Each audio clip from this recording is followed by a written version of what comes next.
అమ్మాయికి 1000 మార్కులకి 988 మార్కులు సాధించి మొదటి ప్లేస్లో ఉన్న అమ్మాయి. అలాగే బైపీసీ నుంచి వై శ్రావణి 1000 మార్కులకి 968 మార్కులు సాధించింది. సో వచ్చి బహుమతిని అందుకోవాల్సిందిగా కోరుకుంటున్నాం. Give her huge rounds of applause please. బహుమతిని అందించవలసిందిగా లక్ష్మణాన్ని కోరుకుంటున్నాం.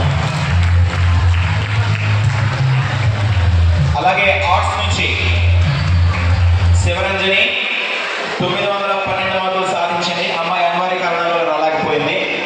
బహుమతిని మేము అందించి వేయడం జరుగుతుంది. Thank you sir. వాళ్ళందరినీ ఇక్కడ తెచ్చి ఒక ఫోటో తీస్తే ఫ్రేమ్ ఫోటో బాగుంటుంది. గిఫ్ట్లు ఇచ్చిన అందరు సార్ ఇప్పుడు మీ అందరూ వినాలి. లాస్ట్ ఇయర్ మా